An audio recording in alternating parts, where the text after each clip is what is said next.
5 години откако Заев и Борисов ставија параф на договорот за добрососедство меѓу Македонија и Бугарија, сега не постои заеднички прифатлив документ за двете земји.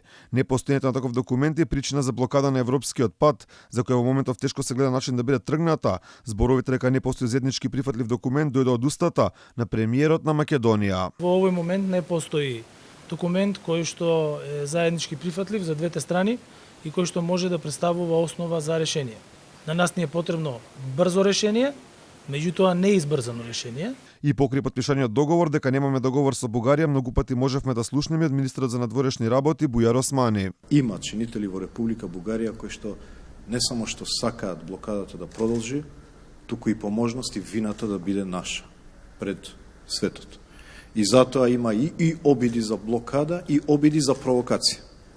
За да ние наседнеме, за да направиме грешки во овие последни недели од овој циклус на процесот и ако не само ние, барем да бидеме изедначени на масата пред Европската Унија како заеднички виновни. Не, до сега е црно-бела состојбата. Република Северна Македонија нема ниту една забелешка од било кого по однос на пристапот во овој процес. И така нарушениот оптимизам кај македонските власти секојдневно го рушат и нивните колеги од источниот сосед.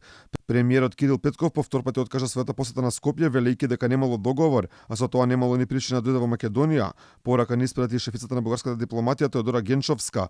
Таа ги искажа зголемените апетити на Софија, порачувајќи дека веќе нема да е доволно само влегувањето на бугарите во уставот. Вклучувањето на бугарското малцинство во уставот на Македонија нема да биде доволен за кревање на ветото на Софија за Скопје. Има представници на кабинетот и различни институции кои, се надевам, веќе разбраа дека Бугарија не може да има две надворешни политики.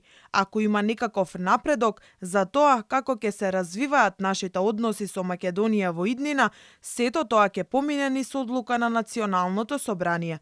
Ќе продолжиме да објаснуваме каков е нашиот став, што очекуваме од преговарачкиот процес и какви гаранции сакаме да бидат вклучени во преговарачката рамка.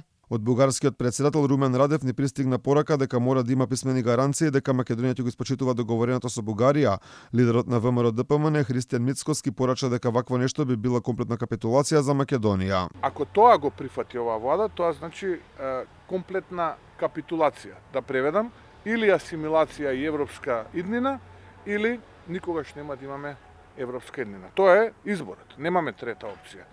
Да влезе тоа во преговарачката рамка, подразбира, ќе повторам, или асимилација и бугаризација сега, кога практично и јасно станува дека преку Охридската архиепископија имаме многувековна различност во однос на бугарскиот и останатите балкански народи. За разлика од сите други, оптимизмот се уште го нема напуштено собранискиот спикер. Талат Джафери од Берлин испрати порака дека Македонија ќе ги започнала преговорите со Европската Унија во јуни годинава, иако јасно е дека Бугарија ќе ни испорача ново вето.